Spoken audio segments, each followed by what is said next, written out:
time to wake up. It's Saturday morning. Find some milk and cereal. Grab a bowl and spoon. No, a bigger spoon. Head to the living room and take a seat on the floor while Joseph and Chris present to you Saturday Morning Cartoon!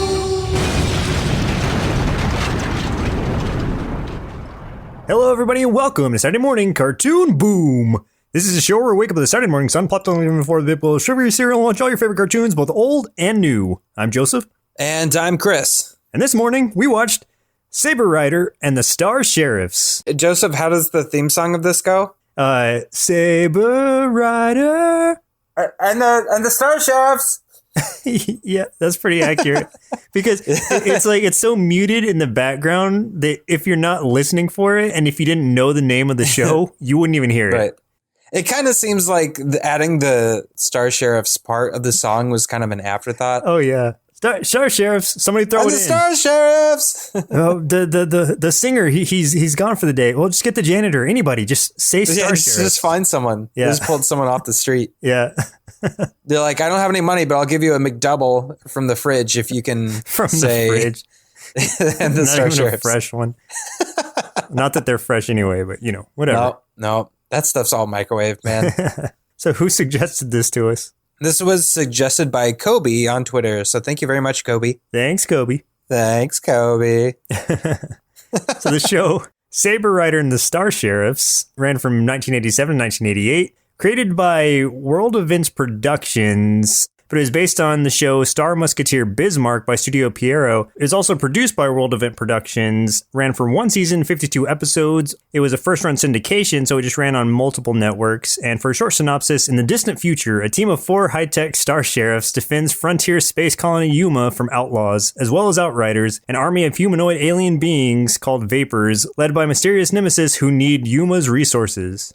All right. Wow, that is a mouthful of, they threw in a lot of names. That was a little confusing. Basically, the Star Sheriffs are defending Yuma from the Outriders, who are trying to get the resources. But the Outriders are also known as Vapors, right? They're the Outriders are the team of alien humanoids who are also called Vapors. So the aliens are Vapors, but the specific group of Vapors are the Outriders? Yes. And I guess their dimension... You're like, yes. I guess it's the vapor dimension that they go back to. Well, here's the thing. Let me just start off by saying that this was one of those that was really kind of a softened American remake. I could tell. Yeah, that was very much in the vein of Gotcha Man, which turned into Battle of the Planets, because it's like these guys, when they shoot their lasers at the enemy and the enemy is literally turned to dust, they're not killing them. They're turning them, or they're transporting them back to their vapor dimension, is what they say. Yes. But obviously, in the original show, Star Musketeer Bismarck, they are literally killing them, and it's a much more violent show. Yeah, I wondered because, I'll wait till the very last episode. There's a very specific thing that they say, and I'm like, no, he's dead. Oh, no. He's very dead. You know. Yeah. And I know what you mean. We know. So, Chris, who are some of the actors who played in this show? Okie dokie. So, the voices of Saber Rider and Jessie Blue were done by Rob Paulson. Pretty much the majority of the actors I'm about to name are people we've seen for a very, very, very long time in the course of our show. So, Rob Paulson, famous for Transformers, Teenage Mutant Ninja Turtles, The Tick, Animaniacs, Pinky and the Brain. You know who Rob Paulson is by now, right? Yeah, you do. You know, I'm looking at you, you know. The voice of Fireball was done by Pat Fraley, also famous for Ghostbusters, not the real Ghostbusters, but Ghostbusters, and Teenage Mutant Ninja Turtles as Krang. The voice of Colt was Townsend Coleman, also famous for Teenage Mutant Ninja Turtles, The Tick, Pinky the Brain. Are you guys noticing a trend right now? These guys are all in the same stuff together. April Eagle, what a name, was voiced by Pat Musick, and she has been prominent in cartoons like The Smurfs, The Tick, Duckman, and An American Tail. And then finally, the narrator, Commander Eagle, Nemesis, and Ramrod were all voiced by the amazing Peter Cullen, who is famous for Ghostbusters, Winnie the Pooh as Eeyore, and Optimus Prime and Ironhide in Transformers. So, yay! Like, really good cast, man. Like, these guys, aside from maybe Pat, because she's just not as well known, everyone else in here is such a huge heavy hitter in the voice acting world in America. Yeah, what's kind of crazy about this is a situation where, and maybe I'm skipping ahead a little bit because I feel like it's a situation where the show wasn't worthy of the voice actors that it had attached to it. But like I said, I'm skipping ahead. We'll get there. So for a few tasty marshmallows out of our big bowl of Star Sheriff cereal. So like I said, the show was based on the Japanese anime series Star Musketeer Bismarck, which was created by Studio Pierrot that achieved moderate success in Japan. But again, it was a much less toned down version than this is, of course, because it had actual killings, because the American audience of the time especially, or at least the cartoons made in America, in the 80s and around that time were very sensitive about, cartoon violence.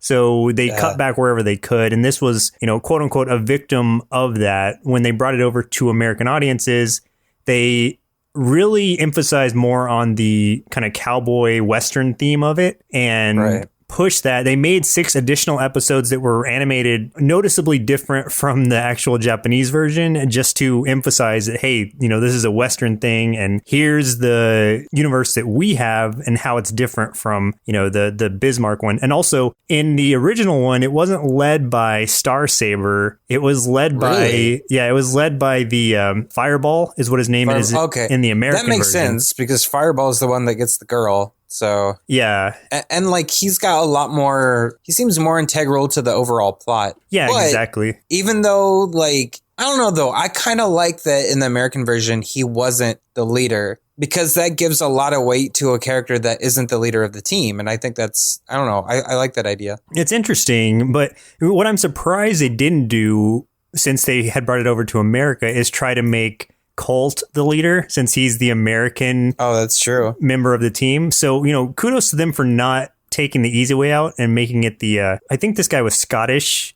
He was supposed to be either British or Australian. No, he wasn't, because I read it somewhere. Yeah, he was like Scottish. But I thought he had the Australian flag. Yeah, he had that flag, but he was still like, I think it was Scottish, if I'm not mistaken. Oh, good Lord. I know. It was kind of confusing. But so let's just lay that out. So Colt, the cowboy, most cowboy-esque of all of them, is the American guy. Yes. The Fireball guy we were talking about earlier, who's like the race car dude, is the Japanese. He's Japanese. And the girl, April Eagle, is she's French. And then, this guy, I believe he's Scottish, That's so weird. That doesn't even make any sense. Yeah. Like, he had a completely different, country's flag on his attire. It was weird. But weird. So there's also, what's kind of cool is they're coming out with a video game for this year, which is crazy. It's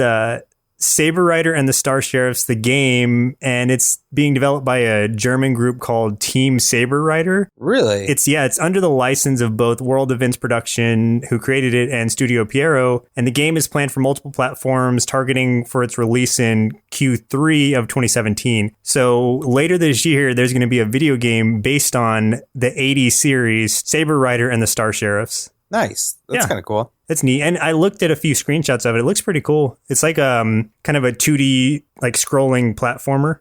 You know what? We need more scrolling platformers. I miss those. It looks very similar to maybe Metal Slug, maybe less over the top though. Yeah. Hey, I just found some information. So I went to look up, just I was like, I have to see what the deal is with Saber Rider. So you're right. He's from the Scottish Highlands, but he does wear the British Union Jack. Okay. On his arm and his helmet. What it is. But so we are never told the real names. At least the 3 episodes we watched, we never heard the real names. But I have the real names here. So Saber Rider's real name is Richard Lancelot. Fireball, and they refer to him as Fireball and then his last name, but his real name is Shinji Hikari. And then Colt, his real name is William Wilcox. Well, okay, but that's because the reason we don't hear their names is because that's them from the Star Musketeer Bismarck. From the other show, that's their names, yeah. So it's not that that's their names in this universe. It's just so they didn't even like give them real names for. No, they just have like that guy's like birth name is probably Fireball. Okay, yeah, that's in really this universe. stupid. Yeah, it looks like in the Japanese one, April Eagle's name was actually Marianne Louvre, and I'm like, which is a very French name, and I'm like, why didn't they just keep that? That's so. April Eagle is the worst name ever. Come on. So Ramrod was originally Bismarck. Yep. Yeah. And which, like, Bismarck, that's a stupid name because that makes me think of, like, I just think of the cookie. And then, but Ramrod, like, that just, I don't know, that's a stupid name too. And I mean, like, you know, it just, I guess it makes you think of kind of a battering ram or like a euphemism. But, like, I mean, in this day and age, it makes me think of Super Troopers. yeah. You know, where, like, Farva's like, Team Ramrod. Yeah. But yeah, it's just that was a stupid name. They made some dumb decisions. Some of the choices they made were real bad. Oh, lastly on the marshmallows though, this was announced in January 20th of 2016. Lionforge Comics announced a new comic miniseries based on the show would be launching on March 16th of 2016. And it has, and I looked on Comixology, and it's a 4-issue miniseries that's a kind of a reboot of the show's premise in order to appeal to the new generation. I don't know how it is or if it's any good, but it has 4 comics out that came out last year. So it's like there's a modern, almost resurgence, not resurgence because I wouldn't say it's that big, but it's funny that we're covering this while these things are, the comic series literally just came out last year and the video game's coming out later this year. So we're kind of sandwiched in between 2 releases of this weird old show. Yeah, so apparently there's people out there that still love this IP because, I mean, they're still making stuff, which is cool. You know, like, I actually kind of enjoyed it in to a degree, and I feel like if I would have seen the original, like the Japanese, and if I could see that with an English subtitle or something, like, I feel like it would have been really good. Yeah, exactly. It suffers from the same thing that Gatchaman Battle of the Planets did, where it's like, after we watched Battle of the Planets and then I watched an episode of Gatchaman to compare, I was like, man, this is so much better. And that led me to buy the entire series of Gatchaman because it's so good. And I feel like that's very similar with this show, where I bet if I watch the Bismarck one, it's probably really awesome. And this one has its awesome parts, like you said, where it's there are certain things I really did enjoy about it, but just like you, it's to a degree. And then that's where it just kind of goes downhill. And honestly, like, I mean, it's a pity because that happens a lot with Japanese animation that heads here, at least like back in the 80s and 90s. Because, I mean, even Sailor Moon suffered from that, too, because on our Sailor Moon episode, we found out that it was so edited from what it originally was. And like they made, you know, Serena out to be this huge crybaby as her friends were being defeated. But in the Japanese version, we find out it's because they're not being defeated. They're being murdered. You're like, oh, the other Sailor Scouts are dead. No wonder she's crying. But in the American version, they just make it look like she's this big wimp and like, oh, I got defeated. Oh, my friend. God, what was me? But I'm like, oh, my God, that changes everything. Yeah. So, yeah, like, man, these studios were just ruining the crap out of some of these. Yeah, they're really just dumbing them down, and it's not until you really see them in comparison you can be like, oh man, like look what we missed out on. But as a kid, I guess you don't really notice those things. Right. But do you remember this show at all? No, I had never heard of this until it was suggested. Yeah, same here. And it's like we were talking about, it's got a good following to it, but I'm surprised I'd never heard of it, seeing as how big the following is. Well, I guess relatively big. Yeah, and like I mean, I assumed it had a big following in Japan or something like that. I didn't realize that there is still a following, like, you know, in other parts of the world, like Germany or here. Well, I think it's kind of like the Battle of the Planets following, where like there's some people that just swear by Battle of the Planets. Even, you know, comic book artist Alex Ross is a big fan of Battle of the Planets, but it's got to be, a lot of it's like rose tinted glasses because that's awful. that show is not great, but the original show, the source show is, so it's one of those things where if you're going to watch it, go back to that one. But anyway, we should, I mean, I had never heard of this either. So let's go ahead and just jump into the episodes we watched for today's show and get this rolling. Very first episode, highest rated episode, finally random listener chosen episode. Order may vary depending on how this episode fall chronologically, but of course we have to start with the very first episode being Star Sheriff Roundup, Season 1, Episode 1. And in this one, Saber Rider is narrating the story of how he first met his new teammates, Fireball and Colt, and, I guess April as well.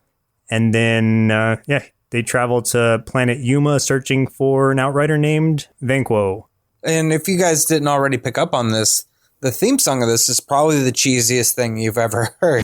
It's a minute and a half long. Like the introduction to every episode is literally, it's a minute 25 on the dot.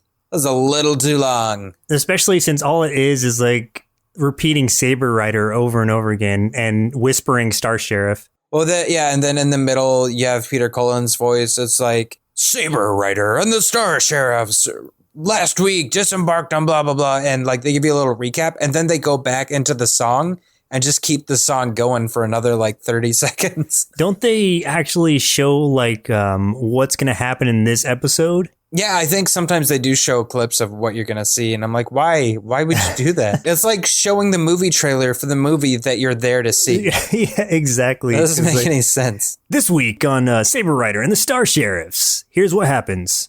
Now watch what happens. The team captures Jessie Blue, and then you're like, spoiler. Yeah. Okay.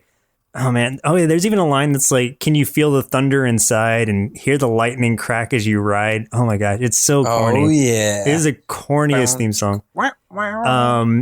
He mentions, like, he's introing the episode, but in a way that it's like, this is already happening. Like, we're already together, and here's how we met. So he's introing this origin from the perspective of we're already a team. And he first introduces, Ramrod, as we were saying, which is a giant mech shaped like it's not even a mech all the time. It's like a giant ship, but it can turn into a huge cowboy looking thing. It's like if someone tried to redraw Soundwave from Transformers as a cowboy. Because that's what it looks like. It looks like Soundwave. Sheriff Soundwave. I like it. The bounty hunter. So Colt is a bounty hunter who's seeking Vanquo, and April is the daughter of the leader of the... She is the daughter of Commander Eagle, who is... basically, he's in command of the Star Sheriffs, and they're like a galactic police force kind of thing. Yeah, what's their whole group called, though? Because it's like there's so many different sects of it. It's like the something cavalry command I think something. The cavalry is honestly just another sect of it. Oh, okay. I think it's like a bigger... I don't remember what the bigger term is, but yeah. There's a lot. Maybe it is cavalry. I don't know, man. They throw so many. That's one of the downfalls of this thing is there's so many organization names and stuff that I confuse them all. It's just like the Outriders and the Vapors. I'm like, oh, now I know that they're the same thing. But yeah, you wouldn't know it just watching through these things. No, you wouldn't. Oh man, unless you watched maybe the whole thing. Real quick before I forget, I just wanted to say like the episodes that we watched. Even though it was like jumping from episode 1 to 3 to 52, it's like episode 3 and episode 52 connected so well that it's amazing. I was pretty impressed. Yeah, that we watched them. I'm so glad we watched them back to back because then we understood more of 52. Right, exactly. So anyway, back to 1. So they're meeting up. We see Fireball win this race. You don't know I didn't know it was a race at first. I thought he was just driving out in the middle of nowhere. Because he was by himself in the middle of a desert. There was nobody else around him. And it's not like there was a crowd cheering him on. He's just driving through a desert. And then the ship starts trying to like destroy him or take him out. Yeah, this guy starts like trying to hit him. And that ends up being Colt. And Colt's like, oh, wrong guy. Sorry. And then he ends up winning the race anyway. And then it's like, oh, okay. Like he was literally in the middle of a race, hits the finish line. Everybody's cheering for him. It's like, wow, this went a completely different direction than I thought it was going to. Exactly. Yeah. So Colt is the cowboy bounty hunter. One thing to know about him, we don't see this too much in the episodes we watched, but apparently he's like not a ladies' man as much as he just hits on every lady that he runs across. He's just misogynist, basically. I mean, that's probably the best way to do it. Maybe so, yeah. He's hitting on this one girl who confronts him in the hotel room, I think. she's like, my dad found out and he's mad. And she's like, you didn't tell me you had a father. It's like, well, why wouldn't she have a father? That made me laugh. I thought that was funny. That made me laugh too, because I was like, that's so dumb. Yeah, you didn't tell me you had a father. He is pretty much how I think the rest of the world probably pictures Americans. Like, he's really kind of obnoxious and he's got a very Texan accent. Yeah. And like, he's the most stereotypical, like, Texan American kind of thing you can think of. No offense, Joseph. That's okay. Oh, and we get to see, and this is weird. So Saber shows up and, before he ends up meeting Fireball, he lands his space horse. It's like a robot horse, I guess. I think it's a robot that he rides through space. And he like hands over the reins to this guy. And he's like, please give him a lube job. Oh, yes. I was dying. I wrote that down. It was hilarious. Oh, God. So he's going to give... in tears. He asked him to give his horse like a lube job and some sugar. And I was like, oh, my gosh. Yeah, I don't think that meant the same thing that it would now. I would think not, but I don't know, man. Either way, like I don't know how Rob Paulsen got through that with a straight face. It's just, that was so funny. I'll give my horse a lube job and a lump of sugar. Great. So, well, then I'm wondering if maybe the horse isn't robotic. Maybe it's a horse but wearing robotic space armor. Maybe it's cybernetic. Yeah, it's a cyborg horse, a horse, Borg horse. I don't know. A Borg horse, horse Borg. It's a horse Borg. It's really confusing. But then he meets Fireball at the front desk at this hotel, and well, he's wanting a very specific room in this hotel, and it turns out that's Fireball's room. The guy's like, I can't give you that room because it's rented out, and then he tries to steal the key from Fireball, and they start arguing over it, and that's when Colt shows up because he smacks the key out of both of their hands, and that's how all three of them meet for the first time. Oh, yeah. Like, he's demanding that he gets his room. He's just like, I have important business. I have to have your room. Yeah, he won't say what it is. He's just like, I'm on an important mission. Fireball's like, well, that's your own problem. Which I was like, that's good. That's what I would have said. Yeah, but then he's just like, hey, I got an idea. Why don't we just share the room? Fireball's upset about it at first. He's like, okay, but I don't have to like it. It's such a corny setup. Like, I can't even imagine what the actual dialogue was in the Bismarck version, but it can't have been that bad. Let's head upstairs and let me give you a lube job. Yeah, I'll give you a lube job and some sugar, honey. Play your cards right. You might get more than one lump of sugar. Jeez. Don't you want to be like my horse? My horse Borg? My horse Borg? I'll ride you like a horse Borg. Oh my gosh. All across space. Horse Borg. We got to keep it at horse Borg because that sounds the dumbest. What just happened? Where are we? What are we even talking about? Oh, where are we? When Colt shows up, he's like, it like blasts this Mexican standoff kind of music. Oh, yeah. And he's got like a sombrero and a blanket over him. I'm like, really? This is his cowboy disguise, though. That's not his actual outfit. And they come across an outrider, I believe. This confuses me too. Yeah, and then Colt confronts him, and he's just like, from vapor you came, and to vapor you shall return. And this is where he just shoots him, and he obviously disintegrates, but then they're like, well, send him back to his own dimension. He's not dead. Well, here's the thing. This is my question. It's why was it a vampire? I mean, it was very obviously a vampire. It had the fangs. It had... just white eyes. It had clawed fingers. I'm like, what the heck? The Outriders were all like weird monster things because remember in like the next episode, there's a werewolf guy? Yeah. And there's also like a werelynx or something, like a bobcat. I don't know. But yeah, there's some weird stuff and they don't explain it. And I'm like, wait, so they fight vampires in space? That's cool. But then that's the only vampire we see. So I bet that, we only watched 3 episodes. There's probably more vampire stuff. That's true. Yeah, I want to see more space vampires, man. I wonder if they're all like monster themed. That would be cool. I would really like that. Of course you would. And especially if they're in space. I mean, monsters in space. Yeah, I would love that. Space Vamps. Space Pyre. Space Pyre. Where Space Wolves? Or, I don't know. Space Wolves. This is a weird show. Yeah. Like from there, they're battling Outriders. April hops in to save Ramrod, and then she brings them to the Ramrod vehicle and is basically like, hey, you know, we need you all right now. Like normally it would take longer, but instead here's some badges and they don't even get badges, man. Oh no, it's EBUs, electronic badge units, because they don't have the real badges yet. Yeah, because like so it was basically an emergency. They're like, we need people to help man Ramrod, and what a coincidence, these 3 specific people have the 3 specific skills needed to make Ramrod work to its full potential.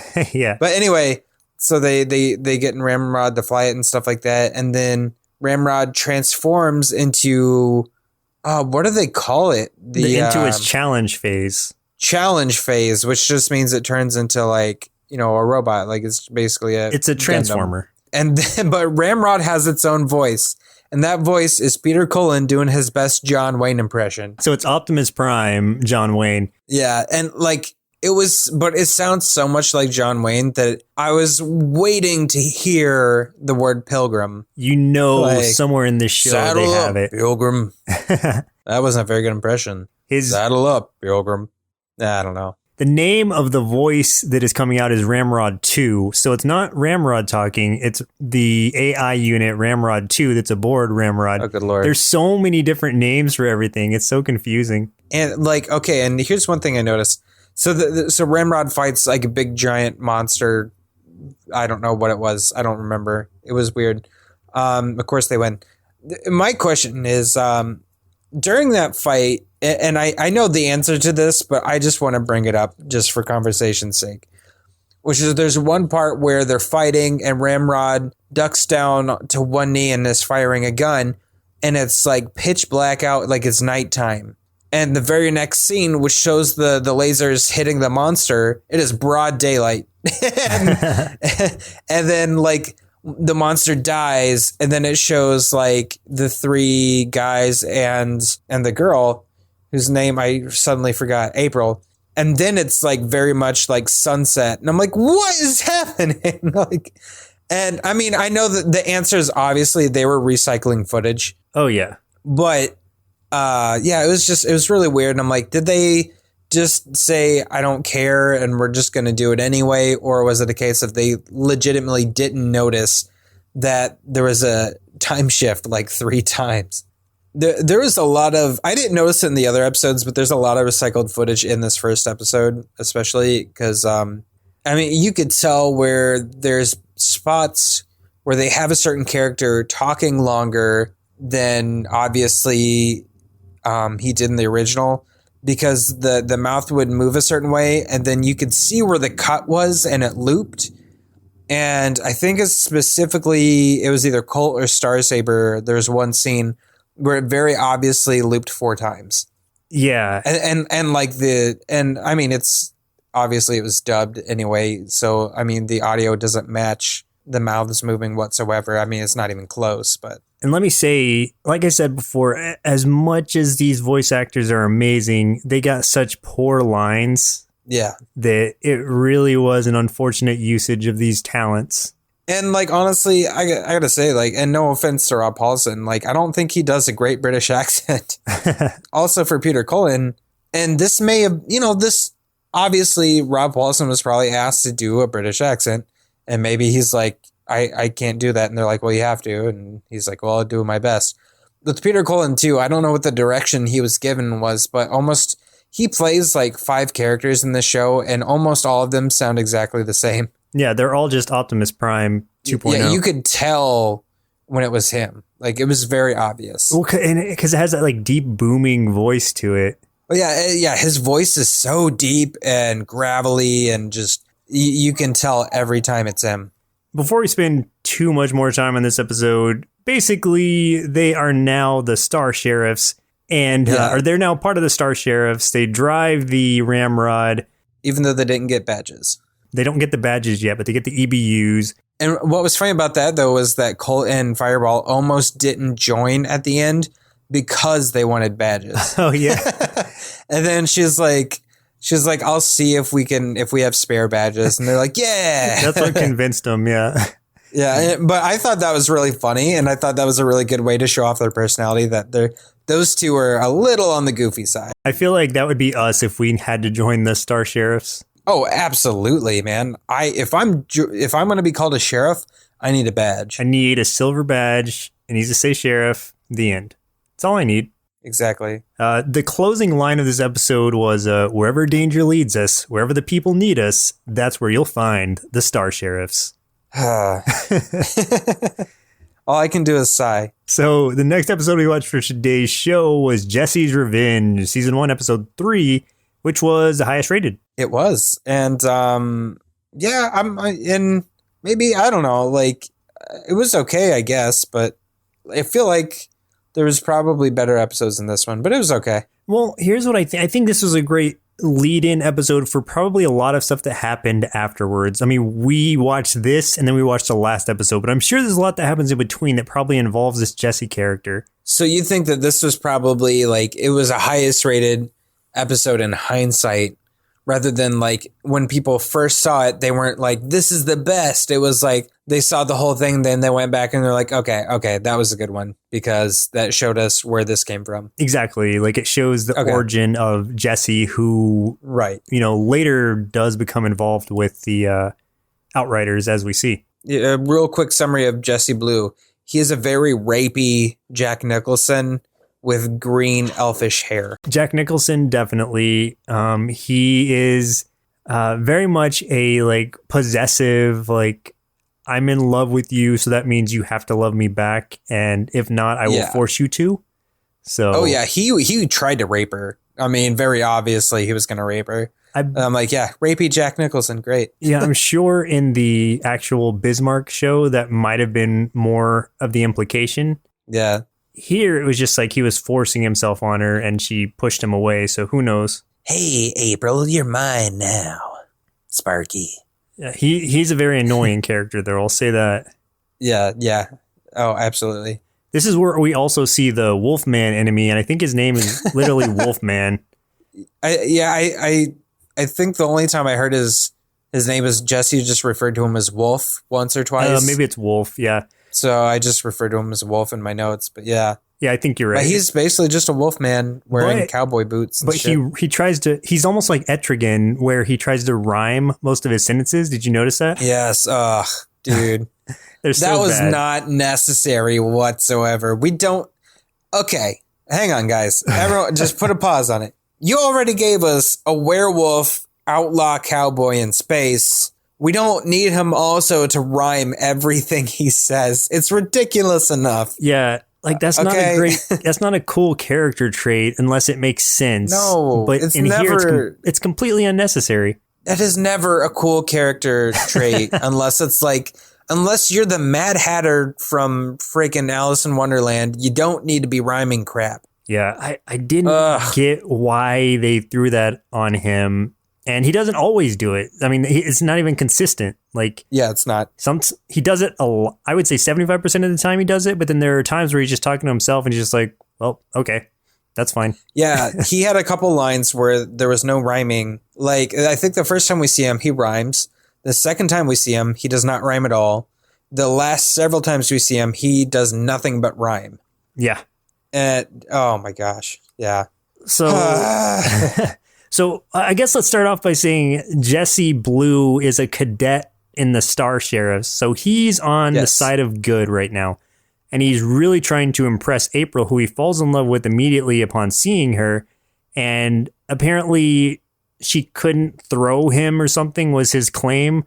They were. Oh, so to give that context, I think the episode before this, they were at this place and they were sparring together. Like all of the cadets were sparring, and April was sparring, and they were partners. And she physically couldn't pick him up and throw him, and he saw that as, "Ooh, I'm in love with her."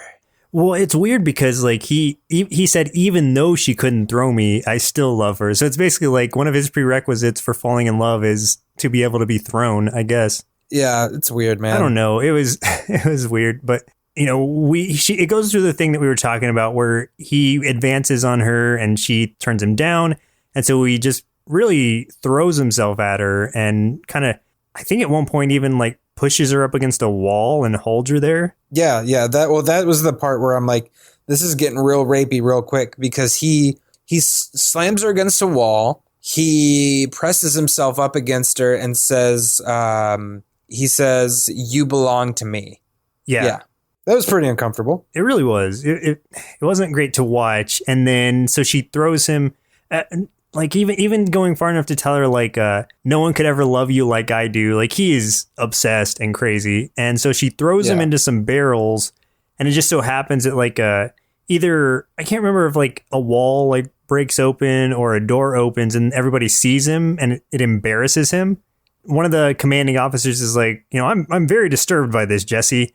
Like, you're suspended. And then he's like, you can't suspend me. I quit. And he's gone. It's like if you're getting fired from a job and you honestly do need that job, but just out of spite, you're like, man, whatever. I don't even need this job. And you're like, I quit. That's pretty much what this situation was. Like him trying to look cool. He's like, yeah, you can't suspend me. I quit. Exactly. It's so stupid. So he's trying to save face, I guess. And then his next move is literally going over to the Outriders base, where Wolf is and all the other crew, and basically breaking in and being like, hey, don't shoot me, but I can get us all into the base. I can get us all into the Star Sheriff base or Cavalry Command or whatever it is. Yeah, he basically shows up. He's like, hey, I'm bad now. Let's do this thing. I can help. Yeah. Well, then the Outriders with Jesse's aid sneak into the cadet base. They start a fire, which distracts everybody. While they're distracted, they get in ships and just start shooting everything, like destroying stuff, and just basically catches all the Star Sheriffs off guard and stuff. They take some of their ships back that the Star Sheriffs had captured. It starts with, or it kind of ends that scene with Saber Rider being chased down by Jessie through the canyon. There's a few things that happen. Well, not a few things that happened before that, but there's like a couple things in particular I wanted to point out is that like, so Jessie, well, this is what he said as he was like, getting fired / quitting, was just like, I'm the best cadet here. Oh yeah. If that's true, that's sad because he is horrible at flying and shooting. Like he passes over, I don't know who this guy is, but he's very much an Indian chief. Yeah. And it looks like he's running this base that they're at. And he is just, spam firing at this guy. And the guy doesn't even move. He's just standing still. And Jessie cannot hit him. He fires like 50 shots and misses every single one. And the guy didn't even flinch. Right. And then, and then he's kind of going after Saber Rider in this canyon. And he can't hit Saber Rider either. And he thinks he does at one time, but nope. Saber Rider is just like, nah. April and the others are able to like start capturing the other Outriders. I thought that was lame because they captured him off screen. Yeah. Like it was just like they cut to April and she's like, we got him. We're at their base. We got him. Yeah. After the enemy base is captured, Jessie's still chasing Saber Rider, and Saber Rider goes into some like construction or some like cave or something, and he can squeeze through it, but Jessie's not able to, and he starts like scraping. His ship starts scraping against the rock wall and eventually crashes because it loses, I think, one of its tail fins or something. And as he crashes down, he just kind of gets out casually and just kind of runs over and places a bomb on the ramrod. Yes. Then it comes to a point where and this is where I was like, I wonder where this is going to go, because it comes to the point where like he sees April jump aboard and he's just like, no, like not April. It's like, well, obviously April's a member of this team. How did you not expect her to get on this ship? Right. It made me laugh though, like when he like, cause then the ramrod took off and he goes, April, like trying to yell her name, but it's like his tongue got stuck in his mouth. April. And so what I was thinking might happen, because, I hadn't seen the other episodes first, was I was like, man, is he going to like sacrifice himself to save April? But no, instead he's just like, Nah. hey, Saber Rider, I put a bomb on your ship. I'm sorry. Well, first he like chases Saber Rider again and like shoots at him. Yeah.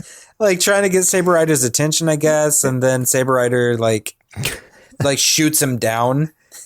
Yeah. And I was like, God, this guy sucks. Like, how was he the top cadet? He can't do anything. Can't even communicate well. Like, not even give like a warning. He's like, his warning is shooting at him to get his attention. And after he crashes down, or after he sees the ramrod crashing down or something, or no, he tells him, he's like, hey, there's a bomb on the ramrod. And Saber Rider jumps in to save, after it starts crashing from the bomb, Saber Rider jumps in and saves April and Fireball. And the ship then is headed straight for Cavalry Command. Like, that's what the place is called. And that's right. Yeah, Saber Rider is able to, like, I don't remember what he does exactly, but he's able to get it to veer. He's able to veer the ship off course so that it crashes elsewhere. Yeah, he just like I think it was one of those cases where it was like engine failure, but I mean because of it's because of gravity, he can still like kind of try to direct where it crashes. So he manages to make it miss the base and crash into the desert. Yeah, it would have been a great like lives. moment of redemption if Jessie had been the one that did that. But instead, Jessie was kind of useless after he put the bomb on there. He's just like, hey, there's a bomb there. You might want to fix that. Right. Yeah, exactly. As the episode closes out, we see a wanted sign put up on, I guess, a tavern or something where it's Jessie is now a wanted man. So Jessie just rips it off and tears it in half. Like it's the only one in the world. But we also got the, obligatory, the entire team laughs at the end of the episode. Like, oh, yeah, because Fireball had woken up from being knocked out. And he's like, I had a funny dream about a roller coaster. Wonder why I dream about that. It's one of those situations where I bet in the Bismarck cartoon, he actually said something funny and they had reason to laugh. But here, we got a roller coaster joke. He wakes up, he's like, I had this weird dream about getting a lube job. Yeah. And everyone's like, I had a weird dream about giving Horseborg a lube job. I want to see that on a bumper sticker. I had a weird dream about giving a Horseborg a lube job. That no one would understand it except people who listen to this show. So like 5 people. Yeah, 5 people. The last episode we watched for today's show, and this was the one that was chosen by Colby, was Happy Trails, Season 1, Episode 52. This was a closing episode, as it even sounds like in the title of this series. And thanks, Colby, for choosing it for us. Thanks, Colby. So in this one, to end the war, Star Sheriffs must stop the computer that's still running the Outriders orbital station and is about to launch a desperate final attack that will destroy Yuma. Yeah, that's kind of. Yeah. I mean, it's a weird thing where there's some stuff where I'm like, I wish I knew exactly what was going on, because it's like the Outrider base has this central computer that's called the Nth Degree. Oh, the Nth Degree. Yeah, it has this computer called the Nth Degree, but the Nth Degree is being controlled by this Nemesis who used to be like an actual being, but I guess he was a cyborg being, and so Nemesis was one of the Vapors. Yes, but I guess he was, in some way he was a cyborg, because then his brain got transferred into the computer after he was destroyed by, I think, Saber Rider. I'm not sure. No, he was destroyed by Fireball's father. Oh, okay, yeah. Because we find out that Fireball's father was a Star Sheriff. And I don't know when that's found out, but me and Joseph just found out in this episode. And that he wants to take revenge against the Star Sheriff and Fireball in particular because of that. Like, it's a little confusing having not seen any of the other episodes and not knowing who Nemesis was, but you get the idea, the impression that he's basically the head honcho of the Vapors. Like, he's the kind of, I don't know, because then I mean, on paper, yeah, maybe, but it looks like Jessie Blue is one of the Vapors now somehow, and Jessie is leading them. Yeah, but it's like Jessie is the de facto leader, but maybe that's because because it doesn't seem like they even know that Nemesis is alive still, running the Nth Degree. Yeah, because Jessie didn't know, it looks like, until this episode that Nemesis was inside of the Nth Degree. Yeah, so it's almost like Nemesis was kind of the mastermind behind everything, and Jessie was just the leader on paper or on the outside. Right. So like he was the puppeteer basically, and Jessie was the unknowing puppet. Exactly. That's a great way to put it. We think. Yeah. We think that makes sense based on what we saw.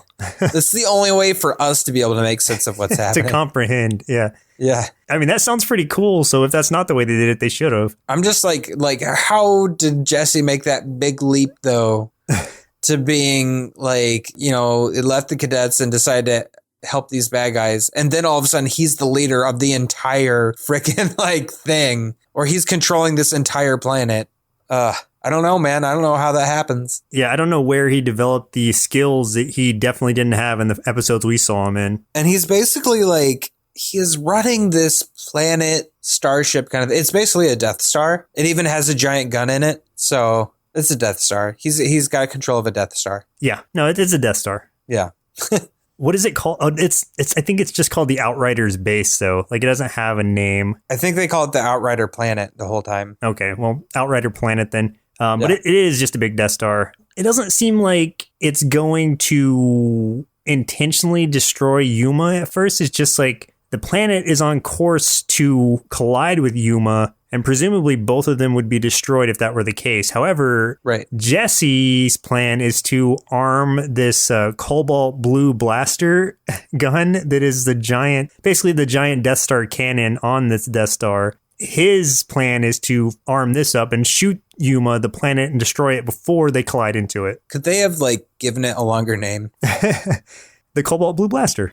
Yeah. They go a little over the top with some of these. Kind of a lot over the top, but whatever. That's okay. But I actually okay, so they Colt is out of action. He's injured, and we don't know why, but he was injured in some fight and he can't help. So we got Fireball and we got Saber Rider inside of Ramrod.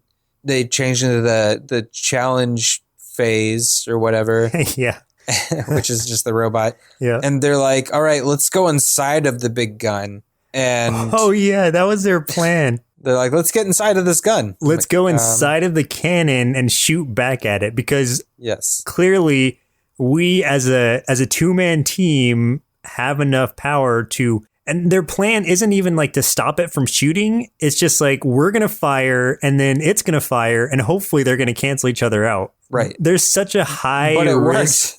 It did work, but there's such a high risk of failure for that without any kind of knowledge going into it that it's like, man, this seems like a really poor plan. It's basically like, okay, they're going to shoot this cannon. And when they do, we're going to fire a shotgun at the cannonball. And we're going to hope that they cancel each other out. Yeah. Which that should not work, but it totally worked. It would be essentially the equivalent of an X-Wing going inside of the Death Star cannon and shooting its proton torpedoes at the cannon, hoping that it cancels it out. A cannon that can destroy planets is going to be canceled out by this small robot's blast. I don't know. Right. And I was thinking, like, what's going to happen? Like, I was like, well, maybe it's going to, like, I don't know, destroy them, but it's not going to be destroyed. They're going to just pretend to get sent to the vapor dimension or something. But then I'm like, oh no, it just literally canceled it out. That is not what I expected, but okay, well, good job. They did. It also managed to destroy or disable the cannon itself when that happened. Uh-huh. And then, so because that happened, Jesse's like, well, guess I got to take care of this myself. And so he gets in his own like mech suit and like goes out there. And actually, like, I got excited here. It kind of like came out of nowhere. They're like, yeah, we did it. And all of a sudden, like, they're just getting slammed into by Jessie. And I was like, yeah, because I'm like, dude, like, I love me a good old mech suit battle. And so I was excited for that part. Yeah, that was actually a cool battle too. I mean, most of the battles in this show were cool because, like I said, the original show was probably awesome and it carried the battles over. So the mech battle, Jessie had this like electric whip. Oh yeah, that thing was cool. It was, and he used it and kind of wrapped it around Saber Rider at first, and obviously was just electrocuting him. So Colt had gotten out of bed and got into his ship and flew over to the rescue. He shot through that lasso or that whip and freed Ramrod, and then he docked into Ramrod, so all three of them were inside. That's right. And then I think they chased Jessie into the planet, or maybe they went into the planet because they're like, Jessie's a distraction. We gotta go blow up the nth degree thing,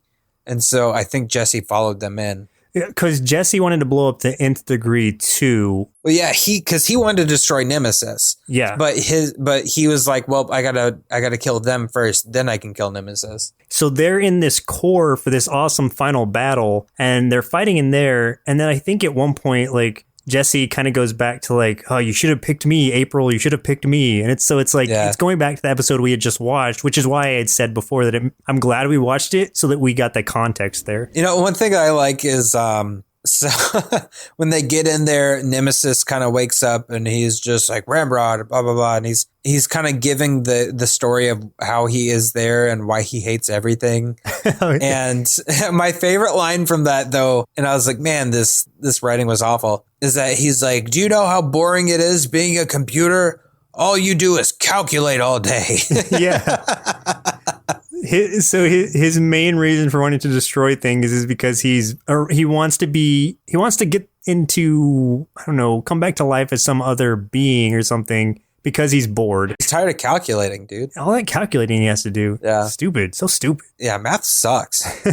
So Ramrod is just like, nah, we shoot right. They basically, like, Nemesis or the nth degree or whatever, it's like a big eye in the middle of this thing. And they're like, well, let's just shoot into this eye. And they take Jessie's saber from him. Oh, yeah. And plunge it into that eye. And then things start blowing up. Well, they destroy Jessie's mech with it, and there's oil spilling everywhere. They throw the saber at the eye, which explodes, and then because of all the oil that was spilt around from Jessie exploding, it kind of causes a chain reaction. Right. We clearly see a scene. This goes back to what you were talking about. We clearly see a scene where Jessie is completely vaporized in this flame, obviously dead. Like, I mean, like, skin, flesh, like, just melted away, dead. Yeah.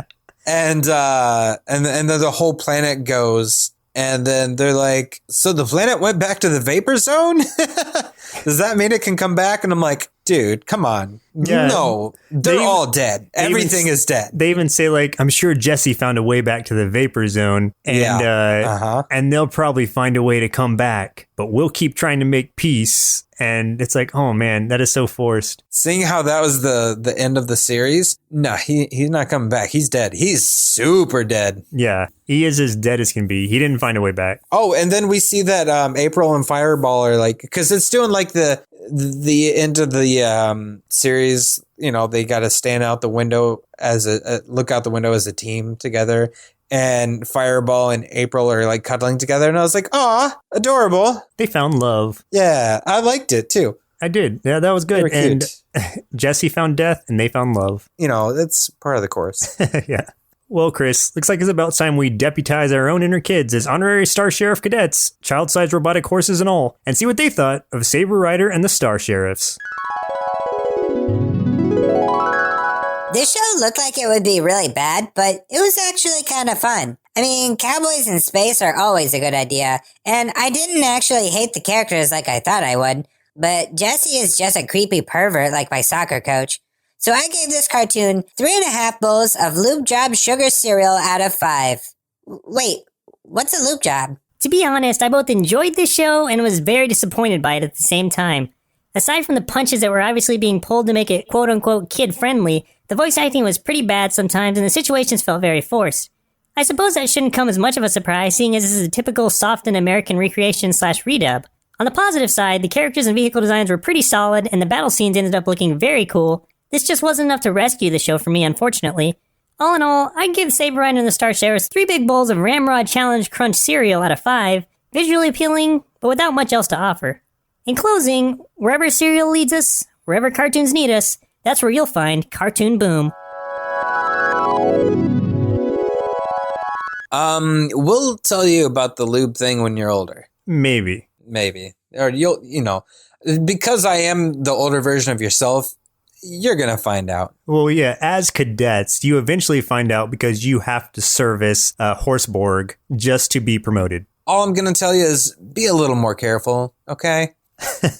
So do you have any final thoughts about this show? Well, here's the thing for me. Like, I did like this show. I didn't love this show as it was, but I like the idea of it, and I like that it has an original Japanese version that I can go back and really enjoy.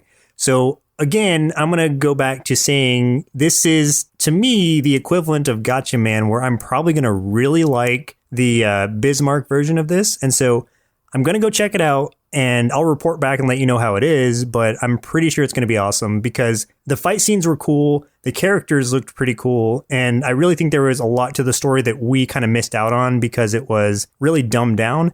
But otherwise, I think it's something that kids can definitely enjoy because they don't care as much about the context as they do the action, and it's definitely got that. So I would say check it out for younger audiences, and as an older audience, maybe try to find the Japanese version because I think you'll enjoy that more. Yeah, I was actually pretty surprised by this because just right out of the gate, I expected this to be like Battle of the Planets, and it was to an extent, but I enjoyed this quite a bit more than I did Battle of the Planets. And it's kind of like you said, like, I see a lot of potential in this show, and I'm like, there's some very, very cool elements once you get past all the cheese.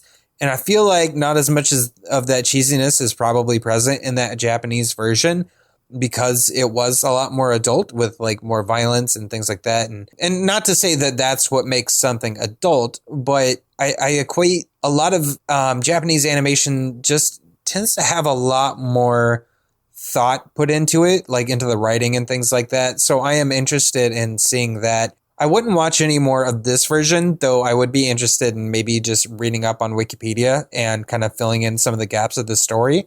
Because I did enjoy the characters. I enjoy the premise quite a bit. But yeah, like I would rather see the Japanese version if I'm going to watch any more of it, which I don't know, but I'll at least read up on it and see what it was about. Like we talked about earlier, the animation of characters specifically, like talking, interacting, things like that, wasn't very good. But the battles were actually animated very well. So I can definitely see where budget was spent, like in the big battles and stuff like that versus characters interacting, stuff like that, talking to each other. I say stuff like that a lot. Oh my God, I'm so sorry, guys. And also with the interactions between characters and things, it's also very obvious that there's so much reused footage where you're seeing looping of the mouths as they talk. But the battles after the first episode, it seems like that wasn't really as evident. And yeah, like the show got more enjoyable for me as the farther down we got. The voice acting had some flaws, but the cast was good overall. And we know that they're talented people. So it was very obvious that the writing and the direction was not great on this show. But I can see what they were trying to do and the intention. So overall, I think it was enjoyable. It was enjoyable. Like I didn't hate it at all. So yeah, and the Star Sheriff. Yeah, I'm glad you added that in. Yeah, lest we forget about the Star Sheriffs.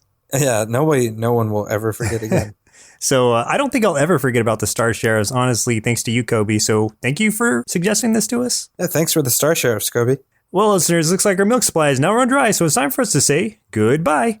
And next week, we'll be watching Transformers, the movie, suggested via me for my birthday. Yeah. Yeah, happy early birthday. Yeah.